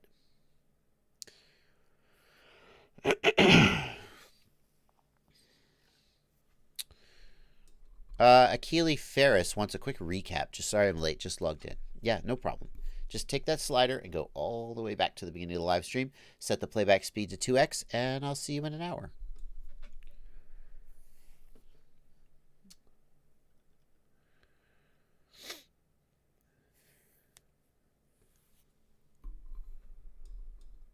Yeah, Propeller Mechanics updated your Lua script to make the VTX work, But then the mod that I made a while back to cause the VTX page to come up first didn't work. Yeah, they've changed the Lua script around, and that mod doesn't work the same anymore. You could still do it, it's just in a different place.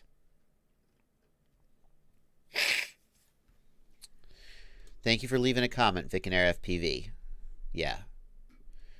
Kyle Hansen says, flight test is working on the FAA issue. Everyone is working on this from a different angle, but you personally, unless you have the ear of a senator or an FAA administrator, in which case do it. But the single biggest thing that you can do as an individual is to do your research on how to leave an effective comment and leave a comment. And don't just leave a comment that's like, F you, I'm flying anyway. That's not helpful. That's not helpful. Einstein, did I miss your super chat? Let's look back. I hate to miss a super chat. Oh, you're right. Einstein, I'm so sorry. I don't know how to pronounce your name, but thank you for 300 ISK. I got a Tiny Hawk without your link. ISK as commissioned. Thank you. I think. Oh my God, I missed a whole bunch of them. Oh, it's because there was that one comment suggesting InfoWars. I deleted that and that derailed me. Stefan T, thank you for $2 in the super chat. Nathaniel LaBouffe, thank you for $2. What's your TPU retraction setting on the Ender 3? Nathaniel LaBouffe, I have a shared folder that I've put up, which has a link to my Cura profiles. I'm not saying these are good. I'm just saying these are the ones, like, this is where I'm at. And I don't want to act like I'm holding these up as like, oh, these are so good. These are the ones I'm using. This is the best I've been able to do. And if they're helpful to you, great. Let me tag you here, Nathaniel LaBouffe. Sorry I missed you. Yeah, Nathaniel LaBouffe. There it is. That's the link. You can get my Ender 3 profile out of that folder. Thank you, Giddy Up Guy. Thank you for $1. Arctiplex, thank you for $2. And Peter Lech, thank you for 250 pounds. And another dollar above that, or another pound above that. Okay, now I'm caught up. Sorry about those delayed super chats, guys.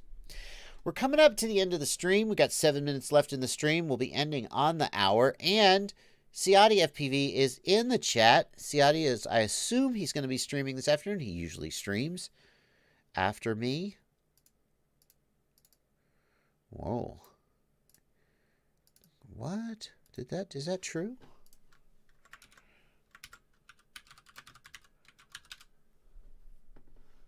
Whoa. What the F? Okay, chat. Wow. Wow. Okay. Well, that's a down note to end the live stream on. Kobe Bryant killed in helicopter crash. Thank you, chat, for letting me know. This is not the kind of news of the day I prefer to do, but there you go. Ciati's going to be streaming after me in about 7 minutes. He's going to do a Q&A, unboxing, and raw Charlotte rips. Ripping Charlotte. Nice. So if you can't get enough, then there will be more streaming later in the afternoon. I'm not ready. Go long. Sorry, Ciati. I'll do my best. Which frame do you advise with DJI for smooth flying? Bruno Min, I'll refer you back to my website, Bruno. I have a whole DJI page here on the website, right there. And one of the things on there is frames with recommended frames. For smooth flying, I mean, you could hardly go wrong with either of these guys, right? This is Drib's Skyliner. It's a little bit of an older design with the thick arms. A lot of frames these days have thinner arms. Drib likes to put ESCs on the arms, though. That's why he makes them thicker. He's a pretty smooth flyer, so... And then, of course, if you really have all the money in the world... the Impulse RC Apex, I mean, hard to go wrong with Mr. Steele's frame. Either of those are excellent, but you don't have to spend big money to get good results. There's an inexpensive frame as well, the Rotorite HD1, and there's more out there, but these are a few that you could consider. Casey McBride getting in under the wire with a last-minute super chat. $10. Thank you, Casey. I bought the Gep RC Mark III BL Heli 32 50-amp flight controller and 2207.5 1920 kV motors. I'm wondering what size battery most people would use on this quad. For a 5-inch quad with 2207 motors, I think most people would be using as light as maybe a 1,000 milliamp hour and as much as maybe a 1,300. Personally, I would go with a 1250. That's going to be a little bit heavier, but especially because your 1920 kV motors are a little bit higher kV, that's going to give you just a little bit more amp capacity. And I think you're going to be okay, especially if the quad is not overweight to begin with. So that's what I would suggest, Casey. Nays FPV, thank you. Because of your detailed vids, I felt confident enough to pursue the hobby. That means a lot. Thank you. Stick skills make you smooth, not the frame. That's true to a certain degree, but if there's jello or mid-throttle oscillations, that is something that the frame can help with. But you don't have to buy an expensive frame to get that. You can get an inexpensive frame as well. Patrick FPV wants to know, is it safe to power my video transmitter off of a 9-volt regulator on the flight controller? I heard people's video dropping when the battery sagged. If you power the video transmitter from VBAT, you're guaranteed to not have a brownout, but you can get noisier video, more image noise, especially as you throttle up the motors. If you have a solid 9-volt regulator, it should not brown out. But if you have heard of other people having that issue on that specific flight controller, then I would run the video transmitter from VBAT.